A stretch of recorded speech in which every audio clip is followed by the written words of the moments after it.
Di Newala Dicleyê de dora 20 leylok hatin tedawî kirin. Bi bilindbûna pîleya germaniya hêwayê hin cinsên çûk ên Covid bi bandorbûn û nesax ketin.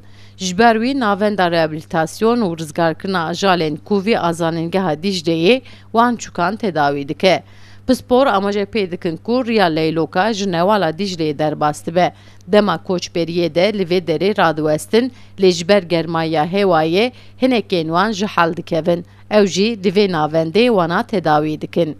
Di vî wextî de pirî wî ji ber germa zêde ki îsal germek pir zêde heye. Yani ji sala 1880 vir de herhalde di dinyayê de en sala germ Temmûz vê wextê de dît ew kirine qeyd kirine. Ji ber wî heywan pir ber germê dikeve wextê hek av tune me daha pir. Kî heywan teyrê pirê wan pir ba ew kenanî nîzî avê ne pir dûrê avê ne nêzîkî me leg wanê.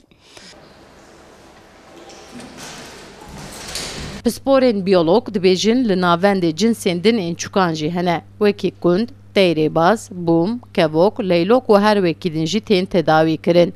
Hinekên wan rastî neçîran hatine û birîndar bûne. Hinekên wan jî ji ber nebûna av û êm bêhal ketine.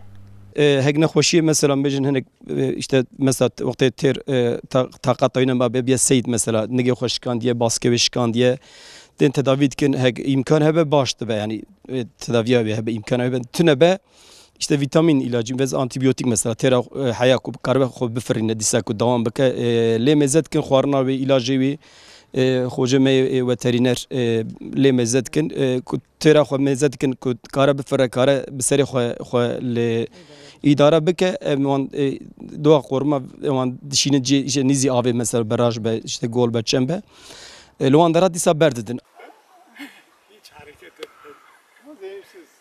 Beytar û akademisyen bang li welatiyan dikin ku bila xwedî li ajalên Covid derkevin. Dema dîtin, nesaxin bila navendên wan haydar bikin. Ajalên ku li navendê tên tedawî kirin jî piştî silametiyê wan berdidin xwezayiyê. Sevda Kaplan, Kurdistan TV, Amed.